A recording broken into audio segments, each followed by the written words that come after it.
আসসালামু আলাইকুম, সবাই কেমন আছেন? আশা করি ভালো আছেন। আলহামদুলিল্লাহ, আমি অনেক ভালো আছি। আজকে ছুটির দিন, তাই ভাবলাম একটু বেরিয়ে পড়ি ঘুরতে।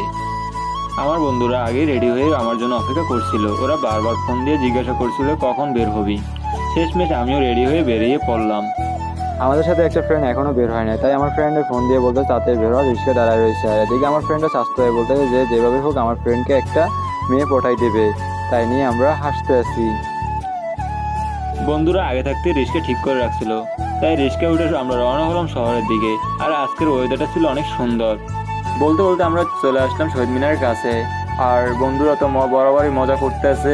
এর মধ্যে একজন বইলা উঠলো আজকে যেভাবে হোক একটা মেয়ে পড়াতে হবে। তাই নিয়ে আমরা সবাই হাসাহাসি করতেছিলাম।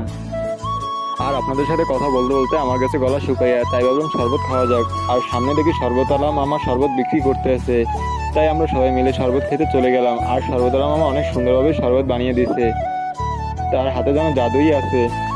আমরা শরবত খেয়ে রওনা হলাম শিশুপার্কে যাওয়ার জন্য। আর দিঘির পাড়ের ভিতরে ঢুকেই দেখি দিঘিতে ছোট্ট একটা স্পিড বোট চলতে আছে, দেখে অনেক ভালোই লাগলো। আর আজকে দিঘির পাড়ের ওয়েদারটা ছিল অনেক সুন্দর। বলতে বলতে চলে আসলাম শিশু পার্কের সামনে। এদিকে আমার একটা ফ্রেন্ড জুতার দোকানের সামনে দিয়ে বসলো। ও বলতেছে জুতা বিক্রি করবে, তাই নিয়ে আমরা হাসাহাসি করতে আছি। আর এদিকে আমার একটা ফ্রেন্ড টিকিট কাউন্টারে গিয়ে টিকিট কেটে নিয়ে আসলো। তারপর আমরা পার্কের ভিতরে ঢুকে গেলাম। পার্কের ওয়েদারটা ছিল অনেক সুন্দর, আর ছোটদের জন্য ছিল অনেক সুন্দর সুন্দর খেলনা। তা দেখে আমাদের ছোটকালের কথাগুলো মনে পড়ে গেল। ছোটদের জন্য খেলনা ছিল নাগরদোলা, নৌকা, স্পিড বোট ও অনেক অন্যান্য আরো অনেক কিছু।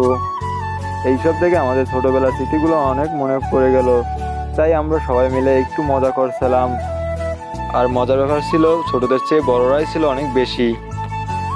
ছোটবেলার কথাগুলো মনে পড়ে গেছে, তাই একটু ভাবলাম যে আমরাও একটু মজা করি। তাই আমি আমার ফ্রেন্ডরা সবাই মিলে একটু পার্কের ভিতরে মজা করলাম। তারপর পার্কের ভিতরে একটু ঘোরাঘুরি করে বেরিয়ে পড়লাম রেল স্টেশনে যাওয়ার উদ্দেশ্যে। আর রেল স্টেশনে যাই একটু ঘোরাঘুরি করার পরে স্পিড নিয়ে আসলো। স্পিড খেয়ে অনেক ভালোই লাগলো।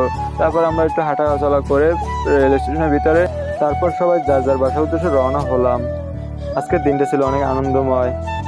ভিডিওটা এই পর্যন্তই। সবাই ভালো থাকবেন। আল্লাহ হাফেজ।